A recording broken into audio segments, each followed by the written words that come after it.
炎熱天氣下咧，大家都要開冷氣，但係如果冷氣機滴水咧，就會對樓下鄰居甚至途人咧造成好大嘅滋擾，亦都造成衛生問題。政府早前咧表明將會加強打擊冷氣機滴水，等我同大家講下3個重點。第一，人工智能偵測提高效率。今年夏季開始，食環署會喺各區全面應用具備人工智能嘅調查系統，利用高精度影像識別技術，自動偵測滴水位置，唔使好似以前咧要用肉眼好近冷氣機咧咁去睇，就算高到40樓咧，系統都可以揾到滴水嘅地方，準確咁樣鎖定源頭，觀察同埋搜證過程咧會快咗好多。同樣人手咧可以處理更多嘅個案，預計1年內咧可以處理500個滴水黑點。第二，突破夜間執法限制，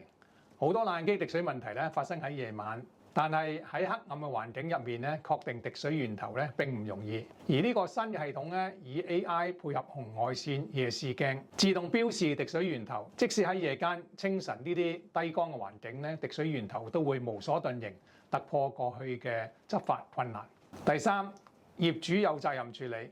冷氣機滴水係違法行為，業主要盡快處理。根據法例，食環署可以向涉事嘅事主咧發出妨擾事故通知。如果業主唔遵辦咧，就有機會被檢控，最高可判處罰款25,000蚊，並就妨擾持續嘅每一日咧罰款450蚊。大家都應該咧定期檢查同埋妥善保養冷氣機，為冷氣機咧裝底盤同埋去水盤，確保咧唔會有堵塞等嘅問題，以免影響他人。請大家讚好、留言同埋分享，多謝大家。